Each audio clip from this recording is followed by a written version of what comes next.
Oi gente, hoje eu vou falar sobre esquecimento, que é um assunto muito comum no consultório. Quando o esquecimento é doença e quando a gente está falando, na verdade, de falta de atenção. A primeira coisa que a gente tem que saber é que o cérebro consegue se concentrar em uma tarefa de cada vez. Então, um exemplo que eu costumo usar muito no consultório com os meus pacientes é o seguinte: o momento que você chega na sua casa. Você está chegando em casa, falando no telefone ou mexendo no seu celular, ao mesmo tempo cheia de mala de compra na mão, vai pegar a correspondência, pega a sua chave, coloca dentro de uma gaveta, o seu cérebro não vai gravar que você colocou essa chave dentro da gaveta. Porque quando você estava fazendo isso, ele estava voltado às outras tarefas que você estava fazendo. É claro que isso é resultado do nosso estilo de vida, que hoje é muito cheio de coisa, é muito atribulado e que dificulta mesmo que a gente consiga fazer uma coisa de cada vez. Para que uma informação consiga ser gravada, ela precisa passar por 4 estágios. O primeiro estágio é o estágio da percepção, onde a informação é captada. O segundo estágio é o estágio da codificação, onde essa informação vai ser organizada para depois, no terceiro estágio, que é da consolidação, ela ser armazenada. E o quarto estágio é o estágio da recuperação, em que aquela informação vai ser invocada, isso de forma voluntária ou não. O problema na falta de atenção está principalmente nesses 2 primeiros estágios, na captação da mensagem e na organização dela para depois ela ser memorizada.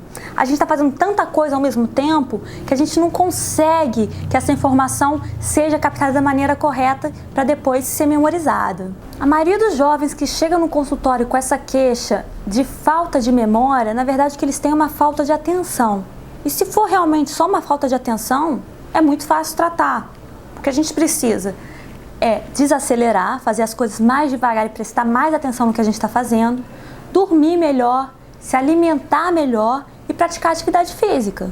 Alguns testes são necessários para a gente conseguir descobrir se o problema está na memória ou se realmente é falta de atenção. São testes simples que a gente pode fazer no consultório médico mesmo. Em alguns casos mais complicados, talvez possa ser necessário algum teste mais profundo, mas às vezes poucos testes a gente consegue diferenciar bem a falta de atenção da alteração da memória. E agora vamos falar quando o esquecimento é uma doença, das demências, que é a perda das funções cognitivas quando elas não estão associadas a uma perda de consciência.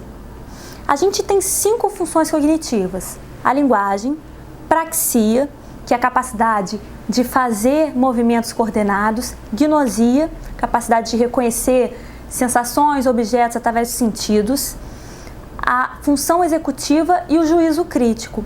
Quando se perde 2 dessas funções ou mais, aí a gente pode pensar no diagnóstico de demência. O que muita gente não sabe é que existem várias formas de demência, várias causas de demência, e que tem algumas delas que são potencialmente reversíveis, por deficiência de vitamina, por insuficiência renal, insuficiência hepática, algumas infecções, aumento de pressão no cérebro e até mesmo em casos de depressão pode ter uma alteração da memória.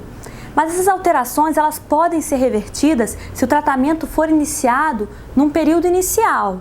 Depois de um certo tempo a gente não consegue mais retornar a memória para o período que ela estava antes. Agora, o que a gente não pode esquecer são das demências que não têm um tratamento para reversão. Aquelas demências que a gente pode melhorar a qualidade de vida, mas a gente não consegue retornar com a memória. Que são as demências vasculares, as causadas por alterações genéticas e a mais temida, até porque é a mais comum, é a doença de Alzheimer. Nesses casos, infelizmente, a gente ainda não tem um tratamento que consiga fazer com que a memória volte ao normal. Mas a gente consegue trazer uma qualidade de vida melhor para o paciente, com os medicamentos e com terapias de grupo e outras coisas. Você quer se proteger do Alzheimer? Então exercite o seu cérebro. Faz palavra cruzada, faz caça-palavra, leia bastante, faz quebra-cabeça, deixa a sua mente sempre ativa. Você sabia que quem tem uma escolaridade maior tem menos risco de ter Alzheimer?